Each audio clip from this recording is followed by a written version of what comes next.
Hey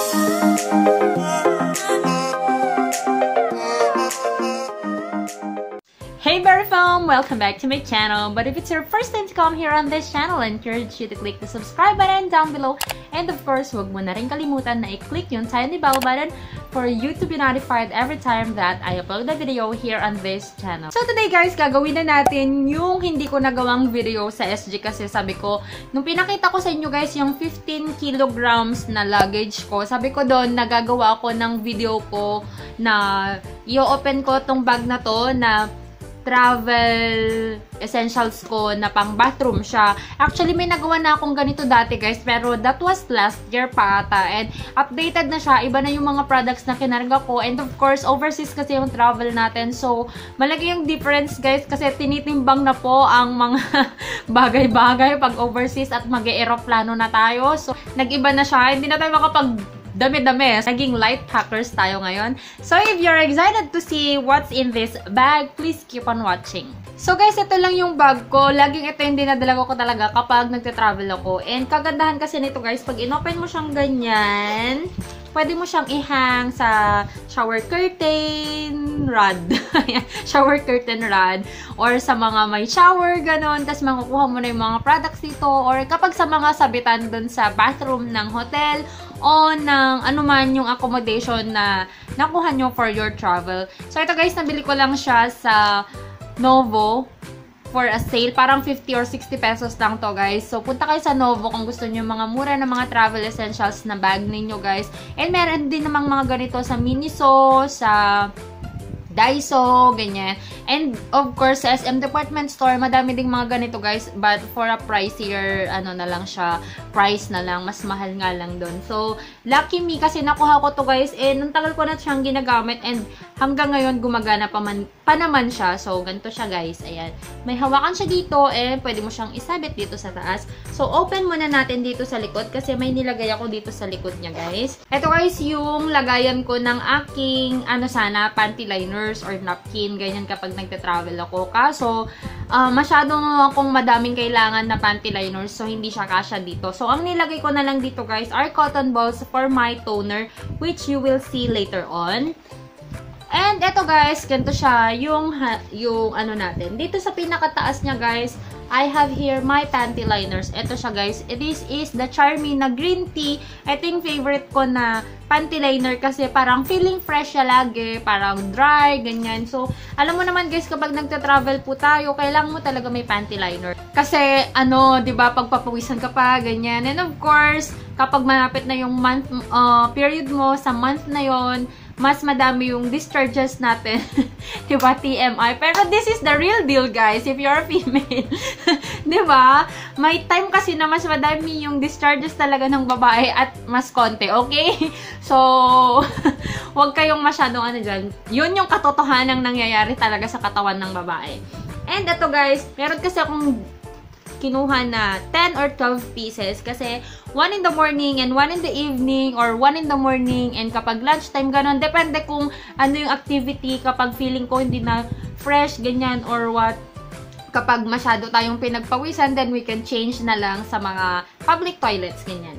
And then, dito naman guys, meron tayong maliit dito na na packet na ganyan. So, ang nilagay ko lang is my perfume. Travel perfume siya guys. Eto, ganito siya. Gustong gusto ko yung mga ganito kasi hindi ko na i-spray. So, ganyan. Ay! Tapon siya, besh! So, ginaganon lang siya. Ganyan. So, roll off. Roll on perfume lang siya. Ayan. So, hindi ko na alam kung saan galing to, pero basta bigay to ni tita ko. Madami to eh. Isang set siyang ganyan. Parang binigay ko na sa kapatid ko yung iba, tsaka kay mama ko. So, dito naman guys, sa pinaka-main niya, actually, ito guys, meron pa siya dito na zipper. Pwede mo siyang lagyan ng something dito sa may mesh. Pero hindi ko na yan nilagyan dyan. And dito sa loob guys, meron siyang garter na ganyan. Parang para magse-separate. Para tong mga to, ilalagay mo siya doon.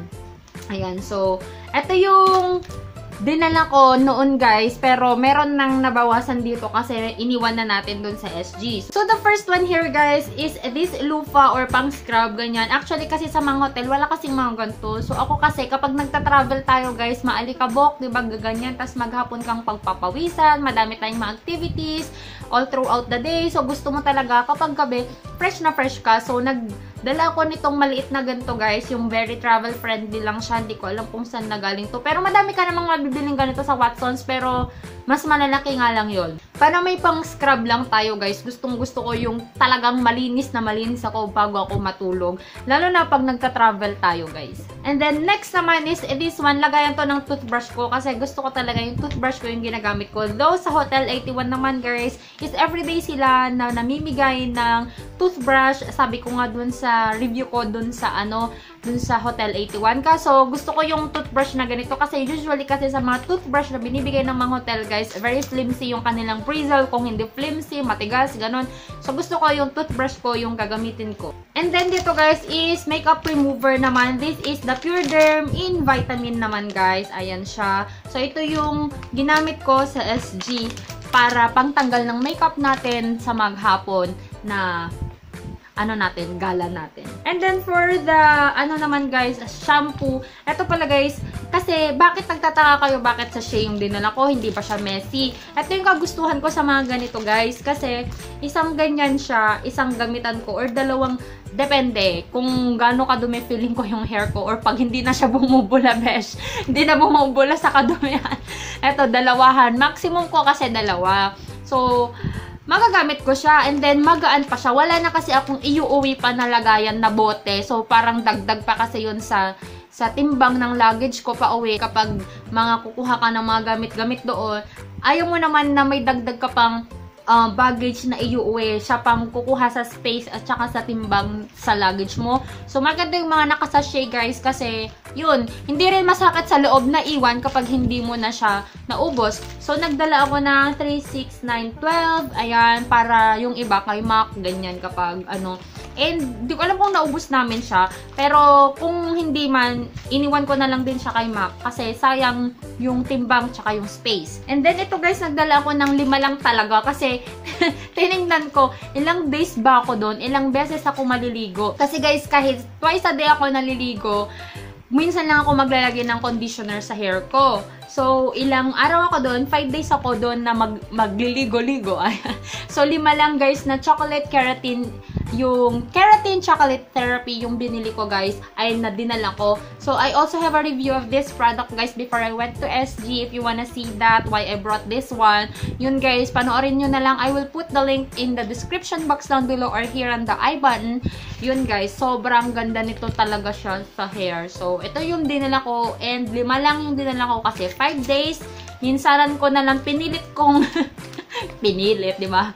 Inano ko na talagang isang ganito yung gagamitin ko per day na lang kasi magda-dry up talaga pag nagte-travel ka kasi you are always under the sun, tapos pollution, dust, ganyan. Sobrang kailangan ng hair natin ng pag-iingat kapag nagte-travel tayo. And next naman guys, this is the toner that I brought with me. This is the Eskinol na classic white lang siya. Hindi ko alam kasi wala akong toner. Actually, may toner na ako dyan. Kaso kasi for review siya. So, hindi ko muna siya ginamit. So, ginamit ko siya after ko pa na mag-FG. So, eto muna yung ginamit ko, guys. Bumili ako sa grocery before I went to SG. So, eto na lang. So, okay naman siya. Pero, kapimples ako sa SG. Next here, guys, very important. This is a deodorant kasi ayaw mo naman mangamoy adobo ka. Lalo na pag pupunta kang overseas. Though, parang doon naman, guys, uso ang may putok.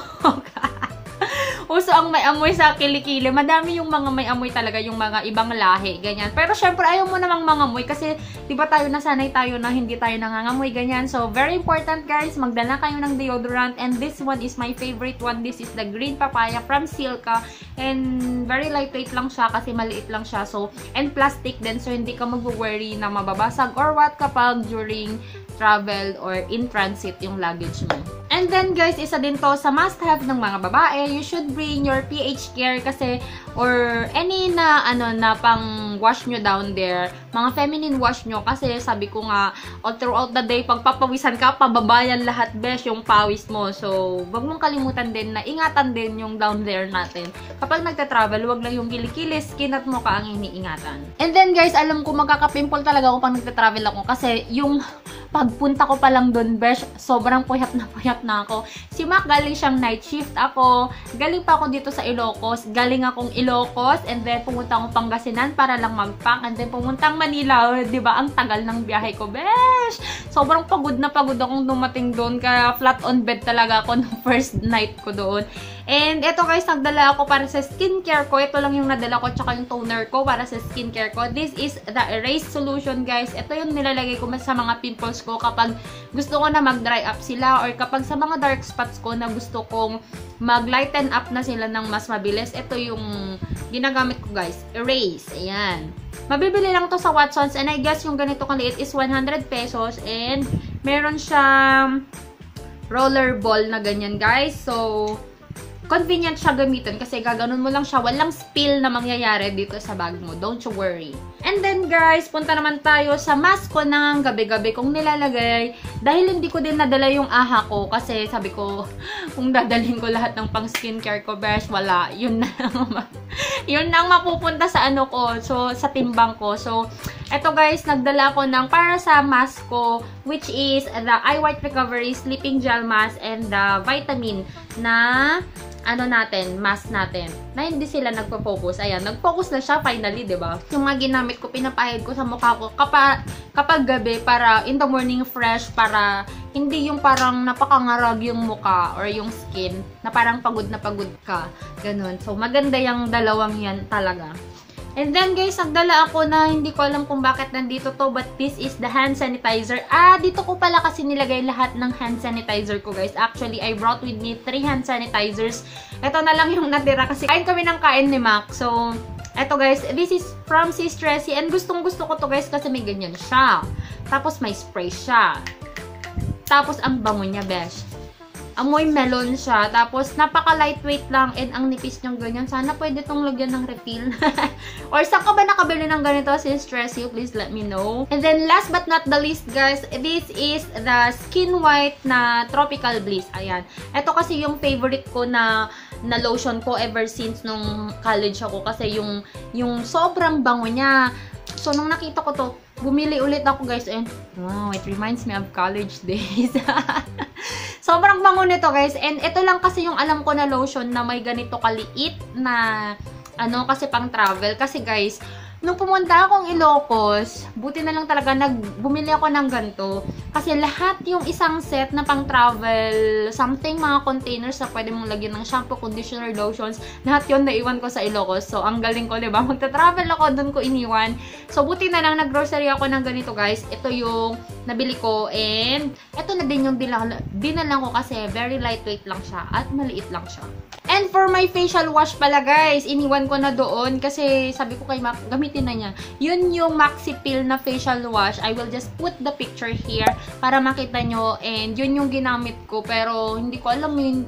Kasi talagang sobrang nag-breakout ako doon. Kaya sabi ko, pagdating ko talaga ng Philippines, bibigyan ko ng panahon yung skin ko. So, ngayon guys, medyo umaayos-ayos tayo ngayon. And meron na lang tayong konting mga pimps na lang dyan because we have the period na lang naman ngayon. And yun lang guys, yun na yung laman ng bag na ito. And I hope you enjoyed watching this video and I hope you learn on how to pack your things or your bathroom essentials when you travel. And please let me know down below what do you usually bring kapag nagta-travel kayo. Kung ano yung mga dinadala nyo sa pagligo nyo. Kasi ako talaga guys, sobrang heavy packer ako kasi iba yung pang skincare ko, iba yung pang bathroom ko, iba pa yung makeup ko, o diba?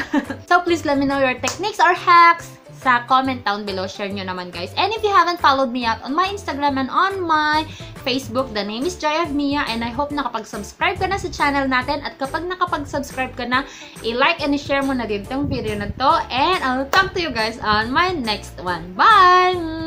Listen to my heartbeat.